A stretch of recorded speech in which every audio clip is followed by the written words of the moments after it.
So we would like to talk to you today about tips and tricks for reducing a transverse fracture. From the slides you can see traditionally reducing a transverse fracture is actually very difficult. You can hold it with two crocodiles, but the problem is then maintaining that reduction. Lag screws, cerclage wires and K-wires are all really not at very good angles. So we would like to introduce the concept of using a continuous compression implant or a staple to help you do your primary reduction for your transverse fracture. Ivan is going to perform the staple, and it's not something that he's ever really used before, so I'm going to show how easy it can be. So first of all, I've got my traditional two crocodile forceps reducing and holding my transverse fracture. And you can see now, if I was going to try and apply a plate with these on, I'd be holding these crocodiles for quite a long period of time. So step one, first of all, is to insert the guide for your CCI.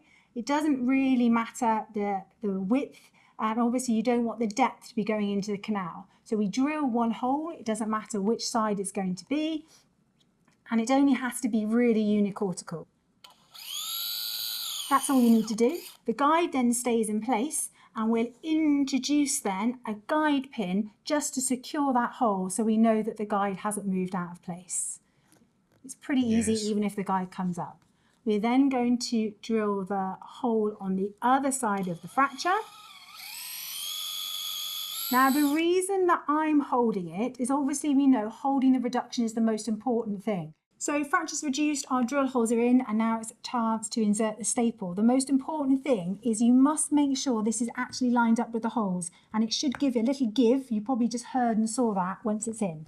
Well, once it is in, we're now going to deploy the staple, and we do that by pushing the silver handle down at the same time as bringing the blue handle back. So I find if I put one hand over the top to push down and the other hand pulls up, that's it.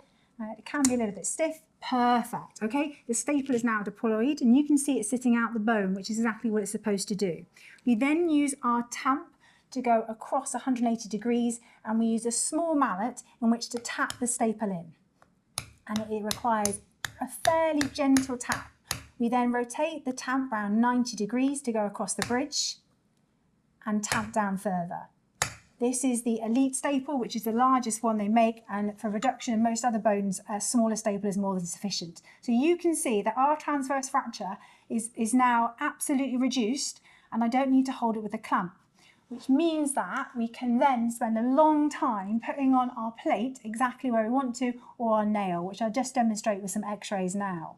We've seen that continuous compression implants are quick to use, they have a very small footprint on the bone, and they're easy to remove as well. All you need to do is cut the bridge. They're certainly strong enough for your primary reduction, even as you can see in this case as a femur. And this means it gives you optimum amount of time to be able to put your definitive implant, whether it be a nail or a plate, with lots of time to be able to do this and plan this in the right position. Thank you.